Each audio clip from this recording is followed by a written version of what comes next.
Эх, помнишь, мать, как в 57-м этот ковер на забор вывешивали? Вся улица знала, у нас большая уборка. Помню, конечно. Главное, это правило какое было. Ковер частую стирку не любит, цвет уйдет.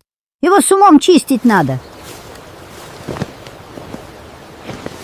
Вот-вот, выбивать только с изнанки, аккуратно. Пыль-то вся сама на солнышко и вылетит.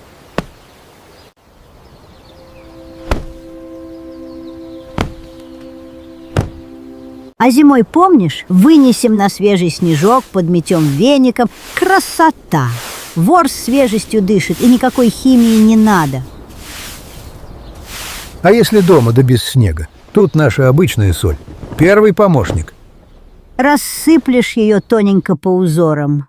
Соль-то всю пыль и въевшуюся грязь в себя быстро втянет. Спайк вон тоже ходит, присматривается. Веник в горячей мыльной воде намочил. И мети себе спокойно. Главное, веник почаще в чистой воде споласкивать. А вместо соли и опилки сухие бережно чистят и отруби.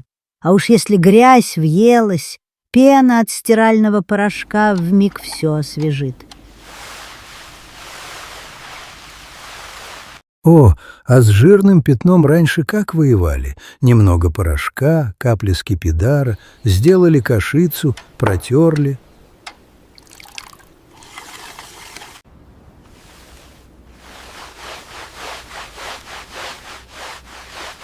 Вытерла потом сухой тряпицей, дала уголку просохнуть на весу, и пятна как не бывало.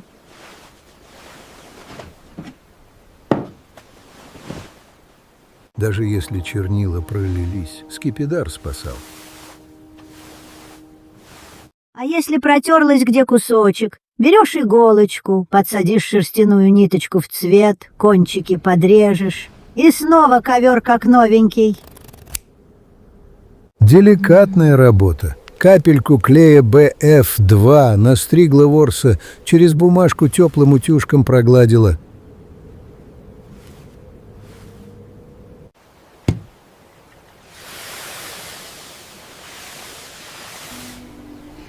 Лишнее потом мягкой щеточкой смахнула, и узор снова целостный, не отличишь. А выцветшие узоры мы раньше обычными восковыми карандашами подновляли. А если мебелью ворс примяла, паром, из чайника подержал, с изнанки прутиком постучал, ворс и поднялся. На хранение ковер тоже с умом убирать надо. Изнанку утюгом сухим прошел, чтоб влаги не осталось.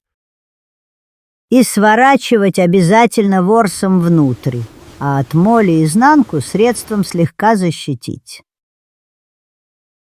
Летом раскатаешь на террасе, проветришь на солнышке.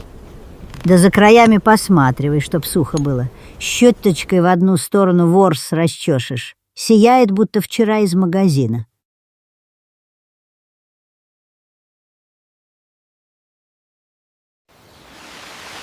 Вот так, без всякой химии, раньше красоту в доме и держали. Пишите в комментариях, друзья, а как вы свои ковры бережете? Подписывайтесь на наш канал «Как у бабушки». У нас еще много старых секретов припасено. Зато сколько тепла в этих вещах. Спайк вон улегся на чистый ковер и сны рассматривает.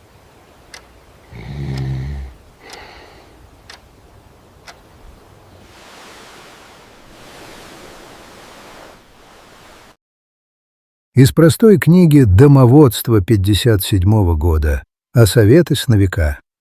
Спасибо за просмотр и до новых уютных встреч.